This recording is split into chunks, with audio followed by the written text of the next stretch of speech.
What's up, y'all? So I want to get on here to give you some motivation, some encouragement. Last year, September 26th or 28th, one of those, I was in a really bad car accident. I will attempt to put the pictures onto this video so that you can see. Um, I was on I-75 in Cincinnati and going south, and someone had sideswiped me on my right side, forcing my car to hit 6 poles and my car jerking constantly over and over again. It was hitting each pole, and I was I had my seatbelt on, so that was number one.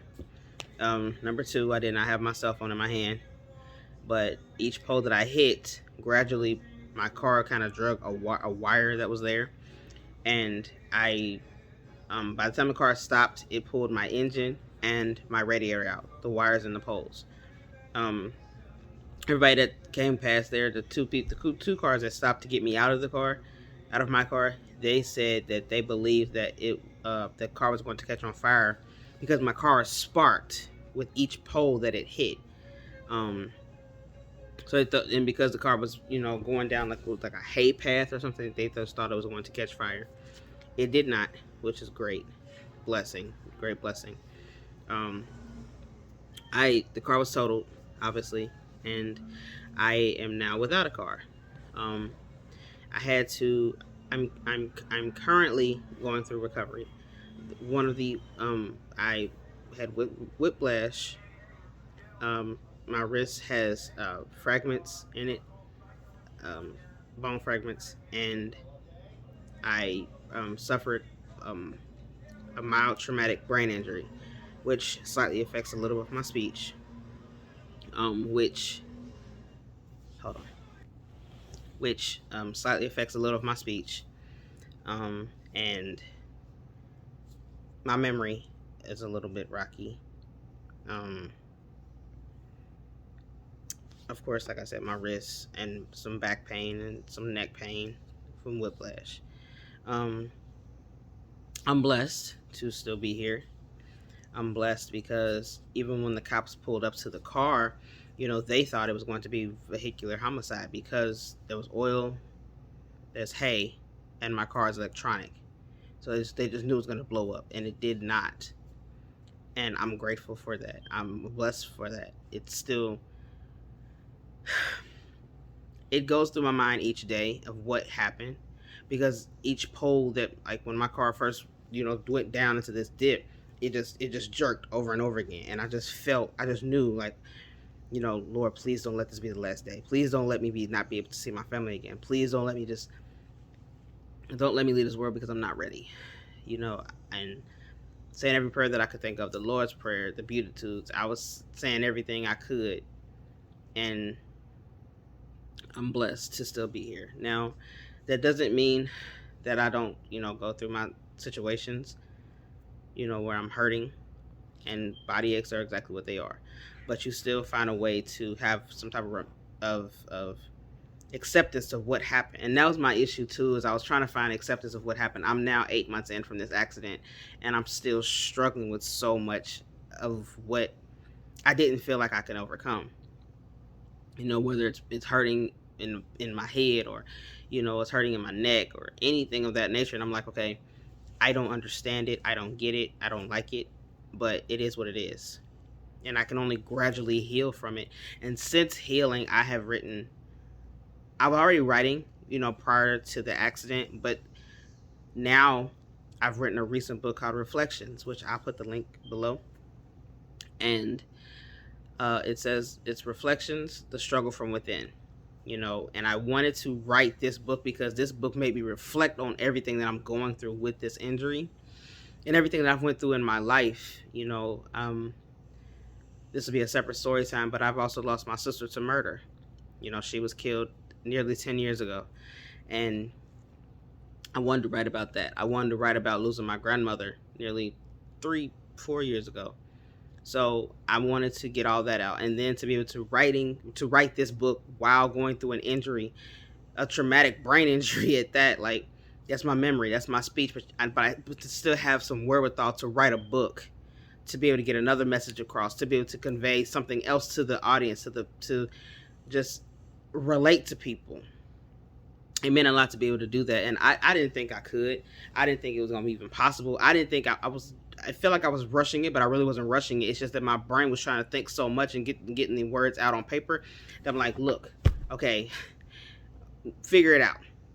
Okay, you can do this. Figure this out, and to know that I was able to write such a book, and the reviews that I've gotten, it's not a lot of them, but I'm blessed to have them. It was like, okay, this was a good idea. This is what I was meant to do. And I was already, like I said, I was already a published writer. I also have another book previously. It's Tears of a Giant. That's a poetry book as well. Then I have Ramblings of a Poet. Obviously, that's a poetry book. And I'm now working on a new one that I wanted to debut on in September. I wanted it to be done in September. I wanted that to be, and you know what? I think I'm going to move it back to the exact date of my accident. I need to ask my mom or my girl which exact dates, either 26th, 20th, one of the two. But I want it to be the exact year of my accident, because that's going to be my triumphant moment of, yes, I had this accident. Yes, it could have been bad. Yes, I'm having all these pains. Yes, I'm having these injuries. But damn it, I'm going to get it done and get it out the way. And it means so much to me to have this moment of accomplishment, this pivotal moment of accomplishment, that this injury didn't defeat me. These injuries, they don't beat me. They don't stop me. They don't stop nothing. And if you have to have that moment where you're like, okay, you know what? I have to get it done. I have to get it now. It's hard. I remember going through school, Ohio Media School. That's where I graduated from. Went for social media and broadcasting. Okay. And I remember during that time, one of the biggest challenges of my life was losing my grandmother. And it hurt me so bad because I didn't want to finish. I'm like, if she's not going to be here, there's no point in me even trying anymore. There's no point in me even making it to graduation. My two closest friends from that program, that school, were able to push me and pull me at the same time, and I'm grateful for them. But it also became something on the inside that told me that I needed to finish, that she would want me to finish. And then to lose my uncle, also one of my uncles, to murder at the same time as while I was getting ready to finish school again. I'm like, woo, okay, all right. So losing two people while in school, a year apart from each other, it was just crazy. So I knew then, like, okay, this is before my accident, by the way. So it's like, this is 17, 18, and I think 19 as well. Oh, no, 17, 18. And I'm like, okay, all right, let's go. All right, I can do this. And trying to cheer myself up, trying to egg myself on, like, okay, you can do this, get it done, get it out the way. You can do this, don't quit. Like, giving myself these motivational pep talks. And all the while in my mind, I'm like, I've lost people that were important to me in my life. I cannot do this. And I realized that you can't have that mindset. Everything I've ever accomplished in my life so far has made me feel prouder of what that was. You know what I mean? Like, what I went through to get me to that point. And I'm not going to say that I don't grieve. I'm not going to say that I don't miss them. But I used my sister's death as ammunition to get me where I needed to be, for the direction that I wanted to go. I used my grandmother's death as my foundation. Okay, this is what I know she would want me to do, so this is what I have to get done right now. No more excuses, no more problems, no more making up things in my head for why I shouldn't do it. This is why I need to get it done.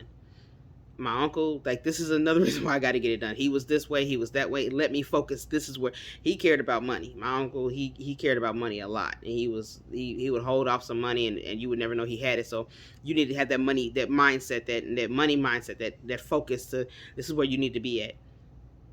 So I'm using these deaths that were very heartbreaking, but also inspiring at the same time, to kind of switch it so that I'm not just feeling sad, so that I'm not just feeling depressed, so that I'm not just feeling hopeless.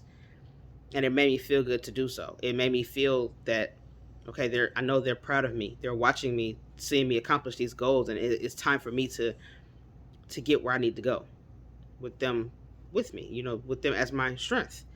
And so when it came to last year and having my accident, I really wanted to shut down. I felt defeated. It was this moment that I felt defeated. And I'm like, you know what? I can't. Somebody's calling. I can't feel defeated. I have to keep pushing. I have to make it. I have to do something because this isn't working. This feeling bad for myself, this feeling like I can't get out the bed, this isn't working. I got to do something else. I got to do something else. So what I did, I wrote a book. I'm creating a brand with my mom. I'm creating a brand with my family. I now have a photography business, a photography videography, where I do video montages. We do pictures, everything. So I say all that to say, okay, that whatever it is you are going through, whatever it is you are dealing with, you do not have to quit. All right? You don't have to give up whatever it is. Aim to be whoever you want to be. There's always a redo in life. I'm 35 years old. You can always aim to be greater than what you were before. Whatever that circumstance was that happened, it happened for a reason. It happened because it was meant to break you or it was meant to build you. It's how you receive that is going to be the founding, direction for which way you take. You know what I mean? Like, and if I sound confused and I sound all over the place, it's like I told you, bear with me. This injury does a lot. You know what I mean? But I'm hoping that you understand the message that I'm trying to get to you. I'm hoping that you understand the purpose of why I wanted to get on here and tell you that regardless of what it looks like on the outside, on the inside, that's all that matters. A dream isn't nothing until you make it a reality. My dream is to be a successful writer. My dream is to be able to communicate with all of you all and connect with you in ways that a person of just say a real world, I go through real shit. So I wanted to be able to have that link with you all. So I'm hoping that it was helpful. I'm hoping that you're able to see that no matter what it is, push through, make a purpose, make a plan, get some planners, get some puzzles, whatever. Just make it happen. Peace.